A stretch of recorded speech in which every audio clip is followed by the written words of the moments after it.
Você está sintonizado no programa Agenda Econômica. Estamos examinando aqui as consequências da desindustrialização e essa inclinação da economia brasileira para o perfil agroexportador.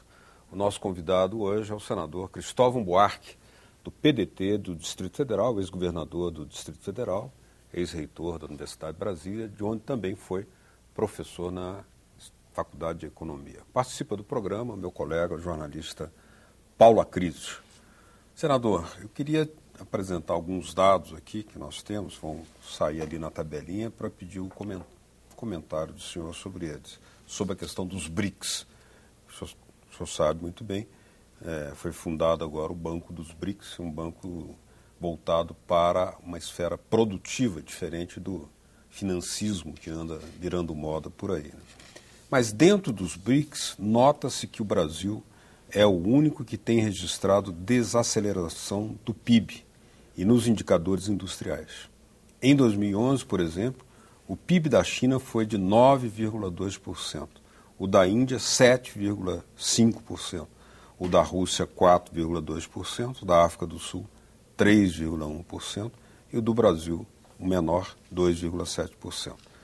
Se a tendência desindustrializante não for logo revertida, poderia, na sua opinião, haver alguma dificuldade adicional na consolidação desse processo de cooperação econômica?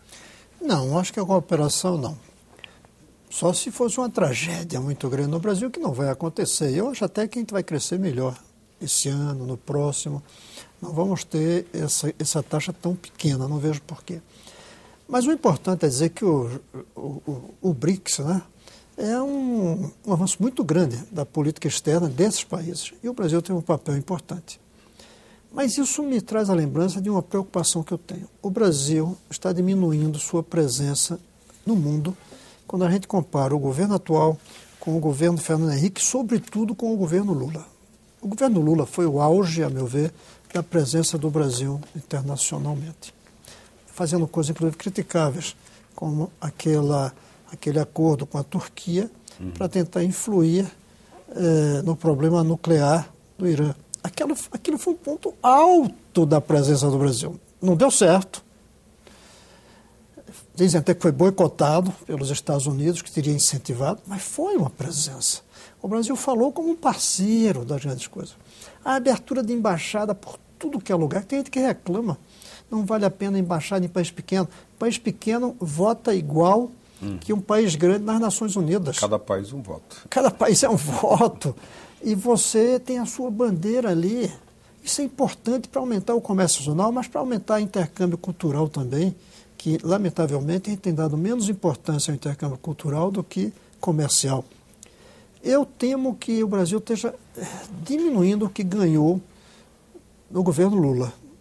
O Lula foi, eu até digo, o Lula para mim foi melhor do que os outros, mas foi pior do que eu gostaria, salvo em política externa. Eu acho que ele deu um salto revolucionário em termos de política externa. Ele fez a inflexão.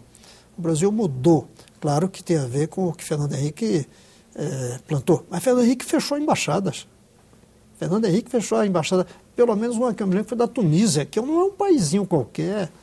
É um país numa posição fundamental do Mediterrâneo, com uma história, com uma tradição de independência. Fechou a embaixada, eu me lembro bem disso. Depois teve que abrir, custou um dinheirão para abrir. Então, os BRICS, o BRICS, depende se você olha o conjunto, cada país, é uma grande invenção e uma grande engenharia dos diplomatas desses países, e o Brasil tem um papel importante. Ainda mais é a criação desse banco. Eu acho fundamental esse banco. Esse banco pode diminuir a nossa necessidade em capital externo, vinda do Banco Mundial, né? Vinda dos países centrais, e a gente, nesses países periféricos, consegue ter recursos. Eu só acho, o Itamaraty não gosta da minha posição, quando eu digo que eu acho que a gente devia botar mais umas letrinhas. Eu acho que a gente devia trazer Indonésia e Turquia para dentro do BRICS. O México é difícil porque está muito ligado aos Estados Unidos. Sobretudo depois do NAFTA. Sobretudo depois do NAFTA. É muito ligado. Mas esses dois, eu acho que se eles viessem, seria positivo. Mas o Itamaraty não gosta dessa história porque eles acham que isso vai atrapalhar um pouco o que já foi feito. Criaria uma perturbação muito grande. O senhor falou de diplomacia. Até que ponto a Argentina não tem sido a parceira ideal do Brasil na questão dos automóveis, que está ligada à nossa principal indústria aqui, a indústria automobilística? A Argentina não tem correspondido, tem criado obstáculos aos nossos produtos, às nossas peças automotivas. Qual o seu pensamento a respeito? Eu creio que a gente deve tratar a Argentina com o máximo de solidariedade. Não dá para a gente olhar a parceria com a Argentina no sentido de tirar o máximo proveito para o Brasil. Daqui para frente, o diplomata tem que usar dois chapéus. O chapéu dele, do Brasil, do país dele, e o chapéu do globo. E o chapéu do resto do mundo. A gente tem que olhar para a Argentina, levando em conta as dificuldades que passa. Então não dá para exigir na relação comercial com a China o mesmo que a gente pode exigir dos Estados Unidos, quando lá impedem a gente exportar suco de laranja. Aí a gente tem que ir para a Organização Mundial do Comércio e protestar, denunciar. Mas com a Argentina acho que a gente deve tomar mais cuidado e ver até que ponto isso é possível ou não no quadro da Argentina. Até porque, se a gente ganhar agora e quebrar o outro, você perde mais adiante. Você tem que fazer uma política comercial que você ganhe, que o outro não perca. E, se possível, até que ele ganhe também. O cálculo deve ser a integração latino-americana e a junção Brasil e Argentina seria... E aí está um ponto mais que eu também acho que não estamos bem, que é o Mercosul. E ampliar ao máximo o Mercosul. Por isso a entrada da Argentina foi muito... a entrada da Venezuela foi boa, mas com um custo alto do problema paraguaio, que não tinha nada a ver com a Venezuela, não tinha nada a ver. Mas terminou misturando-se as duas coisas, terminou que o momento pode não ter sido mais propício.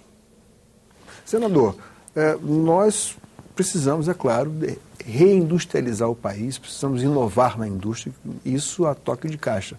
Mas enquanto isso não acontece, nós continuamos dependendo da exportação de commodities, minério de ferro, cujos preços estão caindo, da soja, cujos preços também estão caindo, e o agronegócio, que é uma atividade que gera pouco emprego e que polui numa medida em que não sabemos até quando será suportável. Qual seria a escolha estratégica para o país no momento? Você usou a palavra-chave. Tem que ter uma estratégia. A gente precisa comemorar que pelo menos tem exportação de soja e de minério de ferro. Felizmente a gente tem isso. Agora, vai ser lamentável se daqui a 20 anos a gente continuar nisso mesmo. E nós estamos caminhando sem fazer estratégia. Vou dar outro exemplo. Bolsa Família. Você já imaginou a tragédia se essas 12 milhões de famílias não recebessem Bolsa Família?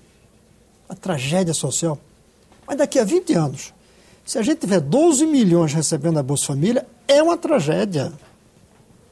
É uma tragédia. É um país que não consegue eliminar a necessidade da ajuda. Enquanto um brasileiro precisar de Bolsa Família, ele tem que ter.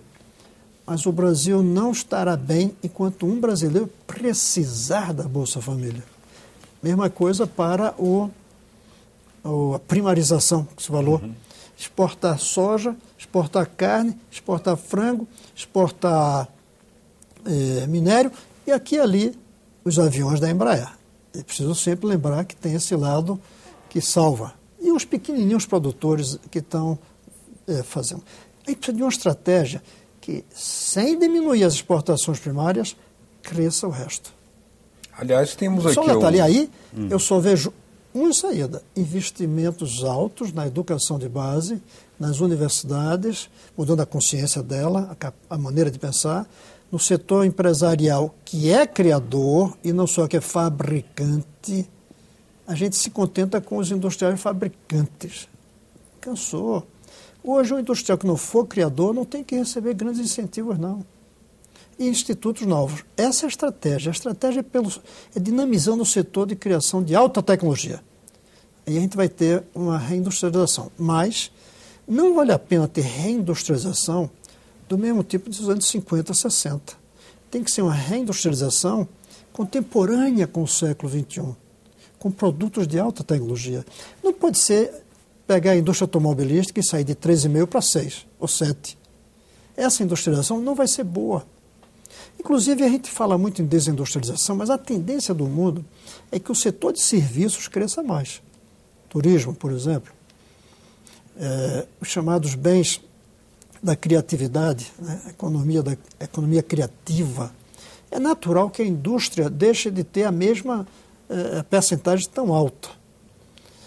O problema não é a desindustrialização apenas, é a não industrialização de alta tecnologia. Isso é que é o pior.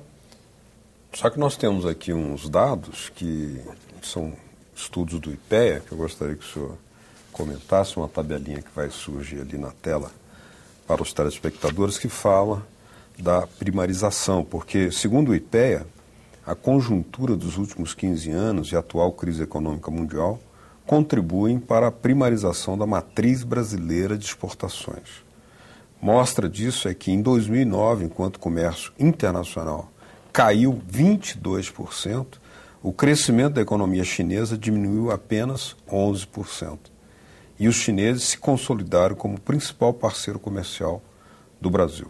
Entre 2000 e 2009, a participação dos produtos brasileiros no total das importações chinesas cresceu de 0,49% apenas para 2%, de 0,49% para 2%. Em 2009, 2,5% das commodities importadas pela China vinham do Brasil. Qual é o papel, na sua visão, da inovação tecnológica para reverter esse quadro de primarização? E o fundamental, nos anos 50, o fundamental era a gente começar a produzir aqui os produtos industriais de uma geração anterior de indústria que não produzíamos. Geladeira, automóvel, bicicleta. A usina de Volta Redonda. Né? A usina de Volta Redonda como base para isso. Getúlio Vargas. Que tinha uma estratégia, colocar aquilo para poder fazer isso. Mas houve uma nova revolução. A nova revolução é que diz hoje a industrialização de ponta não é mais aquela metalmecânica.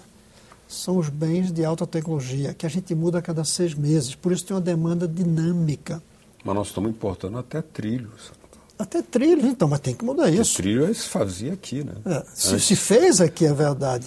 Agora, uma das coisas dessa é a facilidade, talvez, da exportação de bens agrícolas, de próprio minério. E agora, se esse pré-sal der certo e estourar, aí é que a gente vai desindustrializar mesmo. Porque a gente vai sofrer uma coisa que os economistas chamam de doença da Holanda, doença holandesa. A holandesa tinha tanto dinheiro que não precisava fabricar nada, comprava tudo fora. Essa é uma maldição que tem os países petroleiros. A Venezuela, ao longo de décadas, tinha tantos dólares e uma elite tão egoísta que ela podia, com esse dinheiro que tinha, comprar o que quisesse no mundo. Como dizem por aí, não sei a verdade, se tomava uísque escocês com água escocesa importada. Aliás, hoje a gente importa água mineral. Não são só os venezuelanos, hoje a gente importa aí mais água mineral. Então, o Celso Furtado que falou isso pela primeira vez, a maldição do petróleo. Mas é a maldição do soja, é a maldição do ferro, é a maldição do país que tem tudo tão fácil que não precisa criar o difícil. Israel exporta bens de alta tecnologia, porque não tem como produzir soja em quantidade, porque não tem ferro para mandar para os lugares, porque não tem petróleo. Aí exploram o único recurso que tem, a inteligência. O Brasil foi prisioneiro ao longo de 5 séculos da facilidade da nossa terra, com açúcar, com ferro, com ouro, com algodão, com café, com soja, com minério.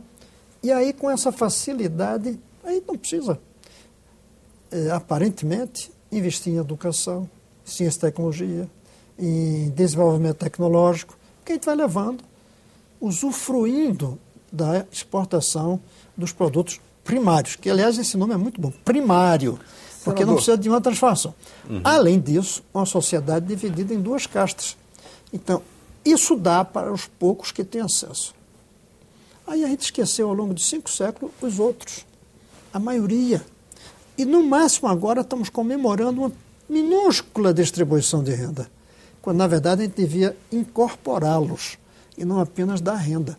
Até porque, Beto, todo mundo fala em distribuição de renda. O grande problema brasileiro não é a má distribuição de renda, é a má distribuição do conhecimento. Até porque a distribuição do conhecimento a má distribuição do conhecimento é a causa da má distribuição da renda. Senador, eu queria que você explorasse um pouco mais essa contradição. Embraer, Sim. Embrapa, pesquisa agropecuária, etanol e o proálcool, Itaipu, que ainda é a nossa maior usina energética. Todas obras do período da ditadura militar. Hoje encontramos uma dificuldade enorme em construir, em tentar levar à frente a usina de Belo Monte, não vou entrar no mérito aqui. Será que nós não aprendemos a lidar com a liberdade? Não, ainda não. Tem ainda não, e vou dizer por quê. Primeiro, eu prefiro a liberdade a aviões da Embraer, todo esse negócio do militar. Eu prefiro a liberdade.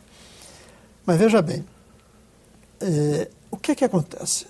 É a ideia de que nós queremos resolver as coisas no imediato.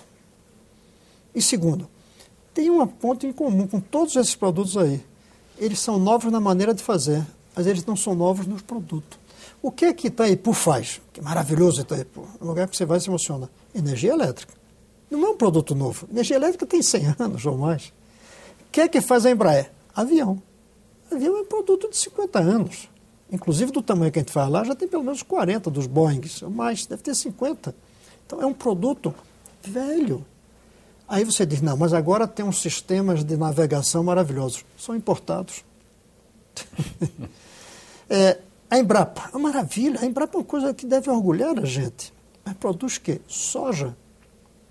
Enquanto a gente importa computador, a gente importa chips, a gente importa equipamentos médicos, a gente importa remédios.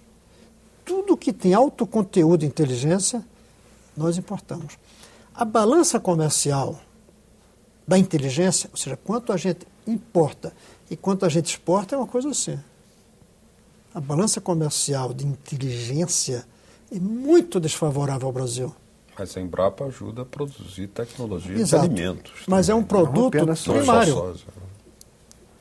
Mas com uma tecnologia sofisticada. Sim, a tecnologia é sofisticada. Três tá safras de arroz. Tá bom, então você diz que quando a gente manda soja, está mandando tecnologia, porque foi feita no lugar onde não se plantava soja. Uhum. Tá bom. Mas é um produto de demanda limitada. Ela inovou em como fazer. Ela não inovou o produto. A Embrapa não inventou soja. A Embrapa inventou como fazer soja no Cerrado. Felizmente. Mas o etanol, por exemplo, é uma tecnologia brasileira. Exatamente. É um valor agregado, é combustível. Isso, e que a gente parou. Faltou uma estratégia. Parou. Porque a gente, mais uma vez, o curto prazo neoliberal. Nós usamos etanol enquanto o preço do petróleo era alto. Quando o preço do petróleo caiu, a gente parou de fazer etanol, ou diminuiu muito.